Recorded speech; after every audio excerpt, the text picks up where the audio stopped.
Dear students, అందరికీ నమస్కారం. Welcome back to our channel. Dear students, ఆంధ్రప్రదేశ్లో అదేవిధంగా తెలంగాణలో అతి త్వరలో మళ్ళీ నోటిఫికేషన్స్ అని రాబోతూ ఉన్నాయి. తెలంగాణలో కూడా దాదాపుగా 12,000+ పోస్టులు అనేవి ఏవైతే ఉన్నాయో రిక్రూట్ చేయడానికి సిద్ధంగా ఉన్నాయి అని చెప్పి రీసెంట్గా అనౌన్స్మెంట్ వచ్చింది. ఇది మీ అందరికీ తెలిసిందే. అయితే రీసెంట్గా జరిగినటువంటి ఆంధ్రాలో వచ్చినటువంటి ఫలితాలు కానీ లేకపోతే గతంలో తెలంగాణలో వచ్చిన ఫలితాలు ఏవైతే ఉన్నాయో చాలా మంది అభ్యర్థులు ఫెయిల్ అవ్వడం జరిగింది. అయితే ఫెయిల్యూర్స్కి వేరు కారణాలు మీకు ఉండొచ్చు, కానీ ఎక్కువగా అనాలిసిస్ చేసుకున్నట్టయితే బయాలజీ నుంచి వచ్చే ప్రశ్నలు, బయాలజీ ఏ టెక్స్ట్ బుక్ నుంచి ఇచ్చే అయితే ఏవైతే ప్రశ్నలు ఉన్నాయో ఈ ప్రశ్నలకు సమాధానం అనేది సరిగ్గా మనము ప్రిపరేషన్ లోపం వలన లేకపోతే పుస్తకాల లోపం వలన లేకపోతే ఇతర కారణాల వల్ల ఏంటంటే బయాలజీ మనం 100% రిజల్ట్ అనేది బయాలజీ సైడ్ నుంచి మనం క్వశ్చన్లు పెట్టకపోవడం జరిగిందనమాట. అయితే దీనికి కారణం ఏంటి అంటే ఖచ్చితంగా మీరు లోకల్లో కోచింగ్ సెంటర్లో కోచింగ్ తీసుకుంటారు, పెద్ద సంస్థల్లో కోచింగ్ తీసుకుంటారు, లేదా సెల్ఫ్ ప్రిపరేషన్ చేస్తారు. ఎవరు ఏం ప్రిపరేషన్ చేసినా బెస్ట్ స్ట్రాటజీ అనేది లేకపోతే ఖచ్చితంగా ఫెయిల్యూర్ అవడానికి అవకాశాలు చాలా ఎక్కువ ఉంటాయి. అండ్ నా యొక్క పర్సనల్ సజెషన్ ఏంటంటే చాలా మంది కోచింగ్స్ లో జాయిన్ అవుతారు, ఆల్ కాంపిటేటివ్ కోచింగ్ సెంటర్ లో జాయిన్ అవుతారు. ఆల్ కాంపిటేటివ్ అంటే ఎస్ఐ దాకా, గ్రూప్ డి నుంచి ఎస్ఐ దాకా చెప్తా ఉంటారు. ఇక్కడ ఒకటి గుర్తుపెట్టుకోవాలి అభ్యర్థులు, కానిస్టేబుల్ అంటే కానిస్టేబుల్ బ్యాచ్ లోనే జాయిన్ కావాలి, గ్రూప్ డి అంటే గ్రూప్ డి బ్యాచ్ లోనే జాయిన్ కావాలి. ఎందుకంటే చెప్పే విధానం మారాలి, అంటే వినే విధానం మారాలి, ప్రిపరేషన్ విధానం మారాలి. అంటే ఆ ఎగ్జామ్ డెప్త్ వేరు. Constable exam is equal to group D exam, railway group D exam is equal to SSC MTS exam అనమాట. సో రెండిటికి మార్కులు వేరైనా సిలబస్ దాదాపు ఒకటైనా లెవెల్ ఆఫ్ ఆస్కింగ్ అనేది వేరు. అది చాలా మంది గమనించక ఆల్ కాంపిటేటివ్ కోచింగ్ లో జాయిన్ అవడం వల్ల చాలా మంది నష్టపోతున్నారు. ఒకవేళ జాయిన్ అయినా మీరు కానిస్టేబుల్ దిశగా పయనించాలి, కానిస్టేబుల్ ని లేదా ఎస్ఐని టార్గెట్ పెట్టుకొని దానికి సంబంధించిన పుస్తకాలే ఫాలో అవ్వాలి. అర్థమైందండి? సో అలా మనం ఫాలో అయితే 100% సక్సెస్ అనేది రావడానికి అవకాశం ఉంది. అయితే ఇక్కడ మనకి బయాలజీ నుంచి గతంలో ఒకసారి మనం గమనిస్తే 2023 ఏపీ ప్రిలిమ్స్ మనం గమనిస్తే, ఓకేనండి, 2023 ఏపీ ప్రిలిమ్స్ గమనిస్తే బయాలజీ నుంచి 13 ప్రశ్నలు వచ్చాయండి. ఓకేనండి, బయాలజీ నుంచి ఎన్ని వచ్చినాయి? 13 ప్రశ్నలు వచ్చాయి అనమాట. మరి అదే ఏపీ కానిస్టేబుల్ 2025 మెయిన్స్ అంటే నిన్నగాక మొన్న వచ్చిన ఫలితాల్లో మనకి 11 ప్రశ్నలు అనేవి బయాలజీ నుంచి రావడం జరిగింది. అయితే ఇక్కడ 11 ప్రశ్నలు అవనియండి, లేకపోతే ఇక్కడ 13 అవనియండి, తెలంగాణలో గతంలో జరిగిన ఎగ్జామ్ అవనియండి, ఈ క్వశ్చన్స్ అన్ని కానీ ఎక్కడి నుంచి వస్తున్నాయి, ఏ ఏరియా నుంచి వస్తున్నాయి అంటే 100% 8th class, 9th class, 10th class, అదేవిధంగా ఇంటర్మీడియట్. ఓకేనండి, 8th class, 9th class, 10th class, intermediate లో ఉన్నటువంటి పాఠాల్లో ఉన్నటువంటి ముఖ్యమైన కాన్సెప్ట్స్ నుంచి వస్తున్నాయి. అయితే ప్రశ్నలు డైరెక్ట్ గా వస్తున్నాయా అంటే డైరెక్ట్ గా రావట్లేదు. అన్ని కూడా అప్లికేటివ్ మెథడ్ అనమాట. అప్లికేటివ్ మెథడ్ అంటే ఎలా అంటే అయితే డయాగ్రామ్ బేస్డ్ ఇవ్వడం కానీ, స్టేట్మెంట్ కన్క్లూజన్ రూపంలో ఇవ్వడం కానీ, అసర్షన్ రీజన్ రూపంలో ఇవ్వడం కానీ, మ్యాచ్ ద ఫాలోయింగ్ ఇవ్వడం కానీ, మిస్లేనియస్ అంటే తెలియనటువంటి ఏరియాస్ నుంచి ప్రశ్నలు రావడం కానీ, ఇలా మల్టీ డైమెన్షన్స్ లో క్వశ్చన్స్ అనేవి మనకు కనబడుతున్నాయి. మరి దీని అంతటికి కారణం ఏంటి? ఇలా పేపర్ అనేది మనకు డిజైన్ చేయడం అయితే diagram based, statement conclusion, assertion reason, match the following, miscellaneous, ఇది ఏపీపీఎస్సీ అవనియండి లేకపోతే టీజీపీఎస్సీ ఉంది, ఏదైనా కానీ కామన్ గా అడిగే ప్యాటర్న్ ఇదే. అయితే మనం చదివే ప్యాటర్న్ ఏంటి? Text book line to line చదువుతాం, లేకపోతే చాలా మంది ఆల్ కాంపిటేటివ్ మెటీరియల్స్ చదువుతారు, చాలా మంది మార్కెట్ లో దొరికే పుస్తకాలు చదువుతారు. ఓకేనండి, లేదనుకుంటే మరికొంతమంది పెద్ద కోచింగ్ శ్యామ్ ఇన్స్టిట్యూట్ లాంటి ఇన్స్టిట్యూట్ మెటీరియల్స్ ప్రిపేర్ అవుతూ ఉంటారు. నేను ఏ పుస్తకాన్ని తప్పు పట్టడం లేదు, కానీ ఈ స్థాయిలో మీరు చదివినటువంటి ఏవైతే పుస్తకాలు ఉన్నాయో అందులో ఈ diagram based, statement conclusion, assertion reason, match the following, miscellaneous ఇస్తున్నారా లేదా అనేది మీరు గమనించాలి. అంటే ప్రతి టాపిక్ వెనకాల ఆ ప్రాక్టీస్ క్వశ్చన్స్ ఉండాలి. ఇంకో ట్రిక్ ఏంటో తెలుసా అండి మీకు? For example 2024 edition, 2025 edition, 2023 editions, ఇయర్కి ఎడిషన్స్ వస్తాయి మార్కెట్ లో పుస్తకాలు, న్యూ ఎడిషన్, అప్డేట్ ఎడిషన్.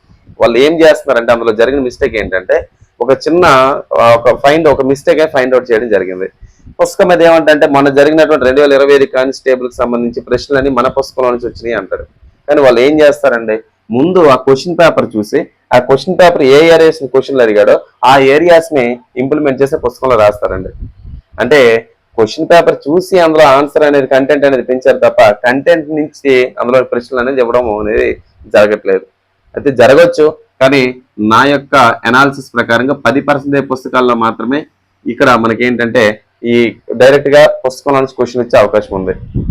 అంతే తప్ప ఈ న్యూ ఎడిషన్ అన్నారంటే మీరు మోసపోయినట్టే. న్యూ ఎడిషన్ అంటే దాని అర్థం ఏంటంటే మొన్న గతంలో జరిగిన ఎగ్జామ్స్ క్వశ్చన్లో అందులో పెట్టి దానికి సంబంధించిన డేటా యాడ్ చేస్తారు. అయ్యో ఎందులో క్వశ్చన్లు అన్ని వచ్చాయని చెప్పి మీరు ఫీల్ అవుతుంటారు అన్నమాట. సో అదొక మిస్టేక్ ఉంది, దయచేసి గమనించండి. అయితే ఈ వీడియోలో నా ఉద్దేశం ఏంటంటే బయాలజీ నుంచి మనం అవుట్ ఆఫ్ మార్క్ తెచ్చుకోవడానికి మనకు ఉన్నటువంటి సోర్సెస్ ఏంటి, ఎలా ప్రిపేర్ అవ్వాలి, నేను ఎలా ప్లాన్ చేస్తూ మీ ముందుకు రావడం జరిగింది అన్నది ఒకసారి మీకు ఎక్స్ప్లెయిన్ చేసే ప్రయత్నం చేస్తానండి. మరి ఏపీ కానీ లేకపోతే టీజీ కానీ కానిస్టేబుల్స్ మనం గమనిస్తే ప్రధానంగా ఇంటర్మీడియట్ నుంచి ఎక్కువ ప్రశ్నలు వస్తాయండి. నేనైతే గనక మన యాప్లో ఇంటర్మీడియట్ లెవెల్లో ఉన్నటువంటి క్లాసెస్ అని స్టార్ట్ చేస్తున్నా. ఎలా సార్ అంటే మీకు డైరెక్ట్గా అంటే నేను ఓన్గా బోర్డు మీద చెప్పాను కాకుండా నేరుగా మీకు టెక్స్ట్ బుక్ ఓపెన్ చేస్తా. ఓకేనండి, నేరుగా టెక్స్ట్ బుక్ ఓపెన్ చేసి ఆ text book line to line explain చేసుకుంటూ వెళ్తాం అనమాట. అంటే ఇంటర్మీడియట్ టెక్స్ట్ బుక్ నుంచి క్వశ్చన్ ఇప్పుడు మిస్ అవుద్దా అంటే మిస్ కాదు. మీకు ఇంకోటి ఏంటంటే 2025 మెయిన్స్ లో ఇచ్చినటువంటి 11 క్వశ్చన్లు ఏపీ మెయిన్స్ లో, ఏపీ పోలీస్ కానిస్టేబుల్ మెయిన్స్ లో 11 ప్రశ్నలు 9 ప్రశ్నలు ఇంటర్మీడియట్ టెక్స్ట్ బుక్, అదే విధంగా 10వ తరగతి టెక్స్ట్ బుక్. ఓకేనా, ఈ రెండింటి నుంచి మొత్తం క్వశ్చన్లు వచ్చేసినాయి. ఆ 2 క్వశ్చన్లు మాత్రమే, ఒకటి 8th క్లాస్. ఓకేనా, అంటే ఈ క్రింద వల్ల స్పైరోగైరా ఏ వర్గానికి చెందుతుందని అడిగాడు, అది 8th క్లాస్ మన స్టేట్ టెక్స్ట్ బుక్ లో నుంచి ఇచ్చినటువంటి ప్రశ్న. ఓకేనండి, అండ్ మరొక ప్రశ్న ఉంది, అది మిస్లేనియస్ ప్రశ్న అనమాట. సో ఎక్కువ క్వశ్చన్ ఇంటర్మీడియట్ 10th క్లాస్ లెవెల్లో రావడం జరిగింది అనమాట.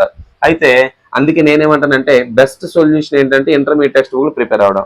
అయితే అందరి వల్ల అలా ప్రిపేర్ అవడం అనేది సాధ్యం కాదు. అర్థం కాకపోవచ్చు, నాన్ సైన్స్ స్టూడెంట్స్ ఉంటారు, అంటే మ్యాథ్స్ స్టూడెంట్లు ఉంటారు, ఆర్ట్స్ స్టూడెంట్లు ఉంటారు. కాబట్టి అందరికీ అర్థం అవ్వాలంటే ఇంటర్మీడియట్ టెక్స్ట్ బుక్ అనేది నేరుగా టెక్స్ట్ బుక్ ని పెట్టి బ్యాక్గ్రౌండ్ మీకు లైన్ టు లైన్ ప్రతి పదం ఎక్స్ప్లెయిన్ చేసుకుంటూ వెళ్ళేదానికి సిద్ధమయ్యా. అదే విధంగా మనకి ముఖ్యమైనటువంటి పాఠాలు తీసుకుంటే మనకి కానిస్టేబుల్ కి లేదా ఎస్ఐ కానీ హ్యూమన్ ఎనాటమీ అండ్ ఫిజియాలజీ. ఓకేనా, హ్యూమన్ ఎనాటమీ అండ్ ఫిజియాలజీ ఏంటి సార్ అంటే మానవుని యొక్క ఈ శరీరంలో ఉన్న వ్యవస్థల యొక్క నిర్మాణాలు, వాటి యొక్క పనితీరు, అంటే జీర్ణ వ్యవస్థ, శ్వాసక్రియ వ్యవస్థ, రక్త ప్రసరణ వ్యవస్థ, విసర్జక వ్యవస్థ, నాడీ వ్యవస్థ, అంతఃస్రావ వ్యవస్థ, అస్థిపంజర వ్యవస్థ, ప్రత్యుత్పత్తి వ్యవస్థ. ఓకేనండి, అదేవిధంగా శ్వాసరస వ్యవస్థ, అదే digest system, respiratory system, circulatory system, excretory system and nervous system, skeletal system, endocrine system, reproductive system. ఈ 8 టాపిక్లు కూడా ఇంటర్మీడియట్ టెక్స్ట్ బుక్లు ఏవైతే మక్కి దించి మీకు నేర్పించే ప్రయత్నం చేస్తాం. అర్థమైందండి. సో యాజ్ ఇట్ ఈజ్ గా చదువుకుంటే మీకు ఇక్కడ దాదాపుగా వచ్చిన క్వశ్చన్స్ లోనే ఒక 50% క్వశ్చన్లు కవర్ అయిపోతాయి అనమాట.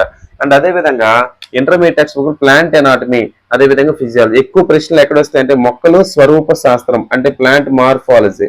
ఓకేనండి, మొక్కలు స్వరూప శాస్త్రం, ప్లాంట్ మార్ఫాలజీ నుంచి ప్రశ్నలు ఎక్కువ వస్తాయండి. అదేవిధంగా ప్లాంట్ ఫిజియాలజీ అంటే మనకి ఫోటోసింథసిస్ ఎలా జరుగుతుంది, రెస్పిరేషన్ ఎలా జరుగుతుంది, ఓకే, వీటి యొక్క మెకానిజమ్స్ మీద ప్రశ్నలు ఎక్కువగా రావడం జరుగుతుంది అనమాట. సో ఎనాటమీలకు వచ్చేసరికి ఇదేది సింగిల్ చాప్టర్ కాదు, ఇందులో 8 యూనిట్లు ఉన్నాయి. అది నేను చాప్టర్లు అన్నట్టు 8 యూనిట్లు. ఆ 8 యూనిట్లు మళ్ళీ కొన్ని చాప్టర్స్ ఉంటాయి అనమాట. ఓకేనా, so plant anatomy physiology, human anatomy physiology చదవాలి. కణం అనే పాఠం మనకి 8వ తరగతి టెక్స్ట్ బుక్ లో ఉంటుంది, 9లో ఉంటుంది, 10లో ఉంటుంది, అదే విధంగా ఇంటర్మీడియట్ బాటనీలో ఉంటుంది. ఓకేనా, సో దాదాపుగా 4 క్లాసెస్ లో ఉంది. అదేవిధంగా పోషణ, ఇది 6th క్లాస్ నుంచి స్టార్ట్ అవుతుంది, 6th, 7th, 10th, అదే విధంగా ఇంటర్మీడియట్ వరకు మనకి ఈ పాఠం ఉంటుంది. టిష్యూస్ అని పిలుస్తున్న పాఠం మనకి ఎక్స్క్లూజివ్ గా 9th క్లాస్ టెక్స్ట్ బుక్ లో ఉంటుంది అనమాట. ఇది చాలా నీట్ గా చెప్పడం జరిగింది యాప్ లో. తర్వాత జెనెటిక్స్ మీద ఎక్కువ ప్రశ్నలు వస్తుంది, జీనోటైప్, ఫీనోటైప్, వీటి మీద. అదే విధంగా ఖచ్చితంగా మీరు చదవాల్సినటువంటి పాఠం మరొకటి ఏంటంటే బయోటెక్నాలజీ. ఓకేనా, బయోటెక్నాలజీ అంటే ఈ ఆర్డిఎన్ఏ టెక్నాలజీ అంటే ఏంటి, ఓకేనా, ఆర్డిఎన్ఏ టెక్నాలజీ. ఓకేనండి, ఆర్డిఎన్ టెక్నాలజీ అంటే ఏంటి, ఫింగర్ ప్రింటింగ్ అంటే ఏంటి, జెనెటిక్ ఇంజనీరింగ్ అంటే ఏంటి.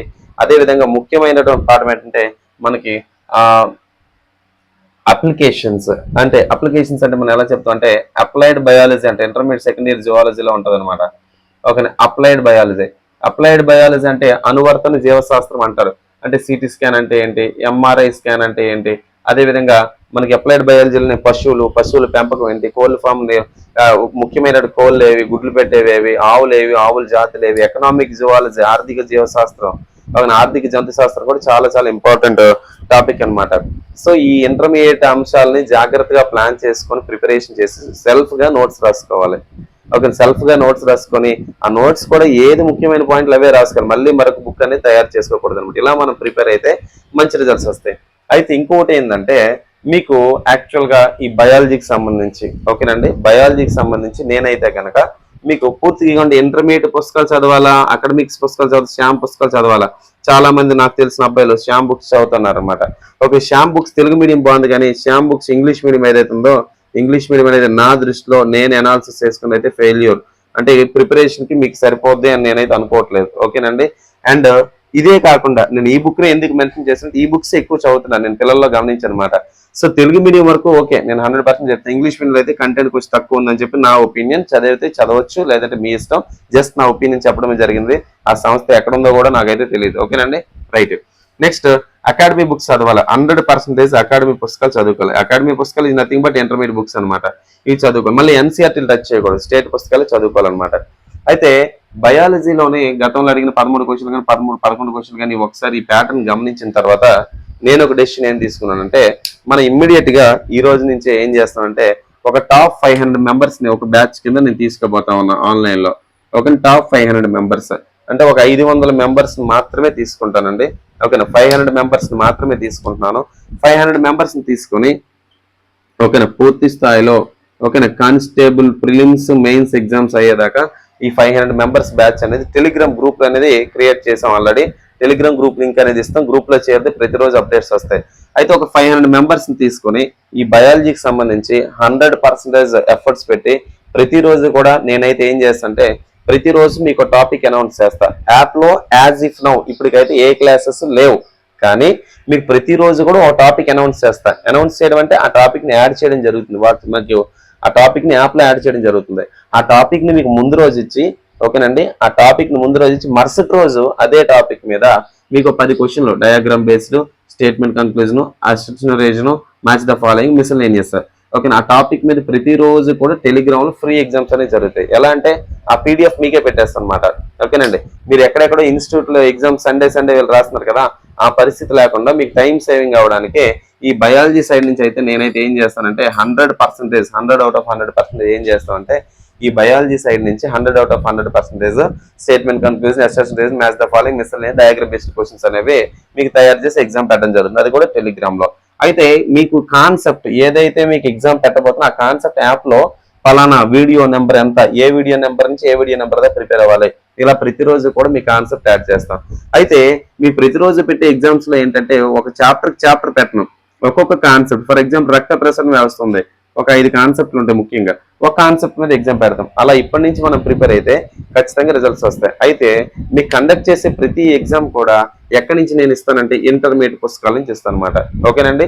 అయితే ఒక 500 మెంబర్స్ బ్యాచ్ తీసుకొని వాళ్ళకి నేనైతే ఈ బయాలజీలో మంచి రిజల్ట్ వచ్చేలా చేస్తాను అనమాట. సో అయితే నేనేమంటానంటే, పూర్తి స్థాయిలో ఈ బయాలజీకి సంబంధించి సూపర్ 500 బ్యాచ్ లో ఓకే, లేదా టాప్ 500 బ్యాచ్ లో చేరాలంటే ప్రెసెంట్ అయితే 399 రూపీస్. ఓకేనండి, 399 రూపీస్ 6 నెలల వ్యాలిడిటీతో. ఓకేనండి, 6 నెలల వ్యాలిడిటీతో ప్రతిరోజు కూడా టెలిగ్రామ్ లో రెగ్యులర్ గా ఎగ్జామ్స్ జరుగుతాయి. రెగ్యులర్ గా ఒక కాన్సెప్ట్ అనేది మీకు ఇవ్వడం జరుగుతుంది యాప్ లో. ఆ కాన్సెప్ట్ వీడియో 30 నిమిషాలు అవ్వచ్చు, మినిమం 30 మినిట్స్ లేదా 1 అవర్ అవ్వచ్చు. ఓకే, 30 నిమిషాలు అవ్వచ్చు లేదా 1 అవర్ అవ్వచ్చు. ప్రతిరోజు ఒక కాన్సెప్ట్ అనేది మీకు టెలిగ్రామ్ గ్రూప్ లో ముందు రోజు అనౌన్స్ చేస్తాం. ఆ టాపిక్ ని యాప్ లో ప్రిపేర్ అయ్యి మరుసటి రోజు మీరు ఎగ్జామ్ కి రావాలన్నమాట. దాని మీద ఎస్ఎస్ రీజన్ అంటే కంప్లీట్ గా ఎస్ఐ కానిస్టేబుల్ అంటే కానిస్టేబుల్ కాకుండా ఎస్ఐ లెవెల్ కూడా మీరు 100% రిజల్ట్ వచ్చేలాగా ప్రతిరోజు కాన్సెప్ట్ అనౌన్సెస్ దాని మీద ఎగ్జామ్ అనేది పడడం జరుగుతుంది అనమాట. సో ఇది ప్రిలిమినరీగా 399. ఓకేనండి, 390. ఇది కూడా మీకు ఏంటంటే లిమిటెడ్ 2 days మాత్రమే 399 ఉంచుతా. తర్వాత దీని కాస్ట్ అనేది 499. ఎందుకు సార్ ఒక సబ్జెక్ట్ ఎంత కాస్ట్ పెట్టారంటే, నేను వెరీ క్లియర్ గా చెప్తున్నాను. ఇక్కడ statement conclusion, assessment, diagram base, match the following ఈ క్వశ్చన్లు 10 క్వశ్చన్లు తయారు చేయాలంటే నాకు 2 hours పడుతుంది అనమాట. అర్థమైందా? 10 క్వశ్చన్లు తయారు చేయాలంటే నాకు 2 hours సమయం పడుతుంది. మరి అలాగా ప్రతిరోజు కూడా నేను క్వశ్చన్స్ ప్రిపేర్ చేస్తూ మీకోసం ఇంటర్మీడియట్ టెక్స్ట్ బుక్ ని కూడా ప్రతిదీ లైన్ టు లైన్ ఎక్స్ప్లెయిన్ చేస్తూ, మీరు ఎవరు నోట్స్ రాయాల్సిన అవసరం లేదు. నోట్స్ కూడా నేనే టెలిగ్రామ్ లో ప్రొవైడ్ చేస్తాను. ఓకేనండి, నోట్స్ ఏదైతే ఉందో నోట్స్ కూడా నేనే టెలిగ్రామ్ లో ప్రతిరోజు మీకు ఫర్ ఎగ్జాంపుల్ అండి, రేపు మీకు హార్ట్ అనే టాపిక్ మీద ఎగ్జామ్ పెట్టాను అనుకోండి. రేపు హార్ట్ అనే టాపిక్ మీద టెలిగ్రామ్ మీకు ఎగ్జామ్ పెట్టాలి. దానికి ఏం చేస్తాను, యాప్ లో వీడియో నెంబర్ 1 నుంచి 3 దాకా ప్రిపేర్ అవ్వని చెప్తూ దీనికి సంబంధించినటువంటి నోట్స్ ఉంటుంది కదండి, దీనికి సంబంధించిన నోట్స్ ఏదైతే ఉందో ఆ నోట్స్ కూడా యాప్ లో ఆ వీడియో కింద పీడిఎఫ్ పెడతాను అనమాట. ఓకేనండి. ఆ నోట్స్ ఏదైతే ఉందో యాప్ లో ఆ వీడియో కింద పీడిఎఫ్ పెడతా, అది మీరు డౌన్లోడ్ చేసుకోవచ్చు అనమాట. ఓకేనా. ఎవరైతే కోర్స్ పర్చేజ్ చేస్తారో వాళ్ళు డౌన్లోడ్ చేసుకుని మీరు జిరాక్స్ ప్రింట్ తీసేసుకోవచ్చు కూడా. ఓకేనా. సో మీరు నోట్స్ రాయాల్సిన అవసరం లేదు, జస్ట్ యాప్ లో నేను చెప్పిన క్లాసెస్ వింటే చాలు. ఓకేనా. అందులో భాగంగా మొదటిగా నేనైతే సిస్టమ్స్, ఇంటర్మీడియట్ లో ఉన్నటువంటి జువాలజీ పార్ట్ హ్యూమన్ సిస్టమ్స్ ఉన్నాయో ఇక్కడ నుంచి ప్రిపరేషన్ అనేది మనం ప్రారంభించాలి. ఓకేనండి. ఇక్కడ నుంచి మనం ప్రిపరేషన్ ప్రారంభించి ఫుల్ లెంత్ అంటే మీకేంటి బయాలజీ మీద భయం అనేది పూర్తిగా మీకు పోగొడతారు. అదే విధంగా మీకు బయాలజీలో కూడా ఓకేనా, బయాలజీలో కూడా ఎలిమినేషన్ మెథడ్ నేర్పిస్తా. ఎలిమినేషన్ మెథడ్ అంటే ఏంటంటే 4 ఆప్షన్లో 4 ఆప్షన్ ఎలిమినేట్ చేసి డైరెక్ట్ అంటే మనకేంటి 4లో 3 ఆప్షన్ తీసేసి డైరెక్ట్ ఆన్సర్ పెట్టేలాగా, క్వశ్చన్ చూడగానే ఆన్సర్ మైండ్ లోకి రావాలి ఆప్షన్ చూడకుండా. అలా మీకు ఏంటంటే ఫుల్ ఫ్లెడ్జ్డ్ కాన్సెప్ట్ అనేది నేర్పించే ప్రయత్నం చేస్తా. సో ఎట్టి పరిస్థితుల్లో 100% రిజల్ట్ రావడానికి. ఓకేనా. సో ఇక్కడ వ్యాలిడిటీ ఏంటంటే 6 నెలల వ్యాలిడిటీ. 6 నెలల వ్యాలిడిటీలో మీకు మోస్ట్లీ ప్రతిరోజు నన్ను ఫాలో అయితే మీకు హార్డ్గా 4 నెలల్లో బయాలజీ సిలబస్ మొత్తం 100% మీకు ఎక్కడ ఏది అడిగినా చెప్పేస్తారు అనమాట. ఎక్కడ ఏ క్వశ్చన్ అడిగినా ఆన్సర్ చెప్పేస్తారు. అదే అలా ప్రిపేర్ చేస్తా. నేను సవాల్ చేస్తున్నాను మీకు, 100% ఛాలెంజ్ చేసి చెప్తున్నా. మీరు కంపేర్ చేసుకోండి, మీరు తెలుగు స్టేట్స్ లో ఉన్నటువంటి ఎక్కడ ఏ యూట్యూబ్ ఛానల్ అయినా మీరు కంపేర్ చేసుకోండి. నేను ఛాలెంజ్ చేస్తా, ఈ మాట ఎప్పుడు నేను మాట్లాడకూడదు, మాట్లాడితే గర్వం అంటారు. ఓకేనా. నేనేం చెప్తానంటే ఏ యూట్యూబ్ ఛానల్తో నువ్వు కంపేర్ చేసినా ఓకేనా, బయాలజీ అనేది బెస్ట్ కంటెంట్ అనేది మన దగ్గరే ఉంది అనే విషయం మీ చేత నేను చెప్పిస్తా. ఎప్పుడు చెప్పిస్తానంటే ఎండ్ ఆఫ్ ద డే, అంటే మీ కోర్స్ కంప్లీట్ గా ప్రతిరోజు కాన్సెప్ట్ విని యాప్ లో ప్రతిరోజు, టెలిగ్రామ్ లో ప్రతిరోజు ఎగ్జామ్స్ రాసి మీకు చివరి రోజు వచ్చేసరి కానిస్టేబుల్ ఎగ్జామ్ లేదా ఎస్ఐ ఎగ్జామ్ వచ్చేసరి క్వశ్చన్ చూసిన రోజు మీరే నాకు కామెంట్ పెడతారన్నమాట. అర్థమైందా. నేనైతే చాలా ఛాలెంజింగ్ గా తీసుకొని చెప్తున్నా. కాబట్టి అభ్యర్థులందరూ కూడా చాలా జాగ్రత్తగా ప్రిపేర్ అవ్వండి. అదేవిధంగా ఇక్కడ టెలిగ్రామ్ గ్రూప్ లో చేరండి, అప్డేట్స్ ఇస్తాం. అదేవిధంగా కోర్స్ అయితే ఇప్పటికైతే ఒక్క వీడియో కూడా లేదు, అది కూడా వెరీ క్లియర్గా చెప్తాను. ఇప్పటికైతే ఒక్క వీడియో కూడా లేదు, కంటెంట్ ఉంది కానీ ఒక్క వీడియో కూడా నేను యాడ్ చేయలేదు, యాడ్ చేయను కూడా. ఎందుకంటే మొత్తం వీడియోలు మీకు యాడ్ చేసేస్తే మీరు ఎగ్జామ్స్ వరకు రారనమాట. అర్థమైందా. అందుకే ప్రతిరోజు కూడా మీకు ఒక టాపిక్ అనేది ఒక 30 మినిట్స్ వీడియో అనేది యాడ్ చేస్తా. ఆ టాపిక్ ప్రిపేర్ అవ్వాలి. మీకు 30 నిమిషాలు కదా ప్రిపేర్ అయిపోతే ఈజీగా ఉంటుంది అనుకుంటారేమో. ఈ ప్యాటర్న్ లో మీరు ఆన్సర్ చేయాల్సి ఉంటుంది, కాబట్టి చాలా చాలా చాలా చాలా టఫ్ గా ఉంటాయి అనమాట. ఎంసెట్ నీట్ లెవెల్ క్వశ్చన్స్ అని ప్రిపేర్ చేయడం జరుగుతుంది అనమాట. కాబట్టి ఎట్టి పరిస్థితుల్లో మీరు ఎవరైతే కానిస్టేబుల్ కానీ మెయిన్స్ కానీ మీ డ్రీమ్ జాబ్ అయినట్టయితే బయాలజీ 100% రిజల్ట్ ఇవ్వడానికి మీ ముందుకు రావడం జరిగింది. అండ్ ముఖ్యమైన గమనిక ఏంటంటే ఓవరాల్ గా ప్రైమరీగా అంటే మొదటి దశలో అయితే కనుక 100 మెంబర్స్ మాత్రమే తీసుకుంటారు. ఓకేనండి. ప్రైమరీగా మొదటిగా 100 మెంబర్స్ మాత్రమే మీకు యాప్లోకి తీసుకుంటారు. ఎందుకంటే 100 మందితో ఈ జర్నీ స్టార్ట్ చేసి మంచి అవుట్పుట్స్ వస్తాయని మీ చేత అనిపించిన తర్వాత మిగతా అడ్మిషన్స్ అనేది తీసుకోవడం జరుగుతుంది అనమాట. ఓకేనండి. సో ప్రతిరోజు కూడా ఒకవేళ నా యొక్క డెమో క్లాసెస్ మీకు కావాలంటే నేను ఎలా చెప్తాను మీకు తెలియాలంటే మన యాప్లో దాదాపుగా మన యూట్యూబ్లో దాదాపుగా 1400 వీడియోలు ఉన్నాయన్నమాట. మీరు ఏ వీడియో చూసినా మీ క్లాస్ అనేది చూస్తే నేను ఎలా చెప్తే మీకు అర్థమవుతుంది అనమాట. ఓకేనండి. సో కాబట్టి చాలా జాగ్రత్తగా హార్డ్ వర్క్ చేయండి, 100% రిజల్ట్స్ అనేవి వస్తాయి. ఓకేనా. ప్రతిరోజు ఇలా ఫాలో అయ్యి నన్ను నమ్మి నాతో పాటు వస్తారు అనుకున్న వాళ్ళు హ్యాపీగా జాయిన్ అవ్వచ్చు. ఓకేనండి. Right. Thanks for watching this video.